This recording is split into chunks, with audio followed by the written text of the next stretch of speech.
వాస్తవంగా రాష్ట్ర ప్రభుత్వాల చేతిలో యూనివర్సిటీలు ఉంటే ఎట్లుంటుందో మన ఆంధ్రప్రదేశ్ని చూడాలి.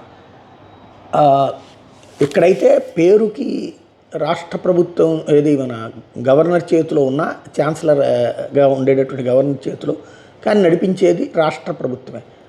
ఇదివరకు కేరళ ప్రభుత్వం యూనివర్సిటీలలో వైస్ ఛాన్సలర్ నియామకం, సాధారణంగా రూల్ ఏంటంటే రాష్ట్ర ప్రభుత్వాలు వైస్ ఛాన్సలర్ నియమిస్తుంటాయి, ఆ యూనివర్సిటీ ఛాన్సలర్గా మాత్రం గవర్నర్ ఉంటారు. ఎందుకంటే యూజీసీ నుంచి ఫండ్స్ వస్తున్నటువంటి నేపథ్యంలో కేంద్ర ప్రభుత్వ ప్రతినిధిగా గవర్నర్ ఛాన్సలర్గా ఉంటారు. అంటే డబ్బులు ఇవ్వడం కేంద్ర ప్రభుత్వం బాధ్యత, నిర్వహణ రాష్ట్ర ప్రభుత్వానిది, కానీ నడిపించేటటువంటిది మాత్రం ఛాన్సలర్ హోదాలో ఆయన. దీన్ని కేరళలో రిజెక్ట్ చేస్తూ యూనివర్సిటీల్లో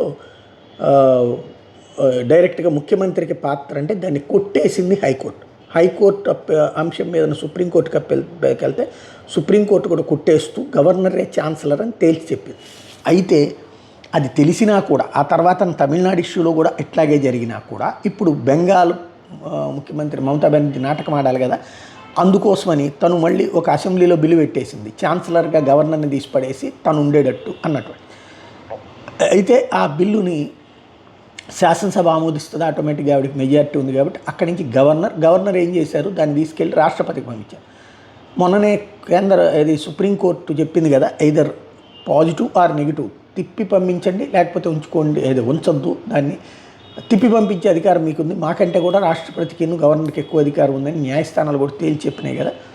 ఆ నేపథ్యంలో అక్కడికి వెళ్ళడం జరిగింది. ఇప్పుడు ఏకంగా రాష్ట్రపతి మమతా బెనర్జీ బిల్లుని తిరస్కరించారు. కాబట్టి ఇదంతా కేంద్రం కుట్ర అన్నది ఆటోమేటిక్గా మమతా బెనర్జీ మాట్లాడు. ఇక్కడ సేమ్ టైం మళ్ళీ రేపు దీని మీద న్యాయ పోరాటం జరిగే అవకాశం ఉంటుంది. అప్పుడు న్యాయస్థానాలు ఏమంటాయి, అసెంబ్లీ చెప్తే ఖచ్చితంగా అమలు చేయాలి అంటయ్యా, లేకపోతే కేరళ విషయంలో కోర్టు చెప్పింది ప్లస్ రాష్ట్రపతికి అధికారం ఉందంటయ్యా, చూడాల్సింది.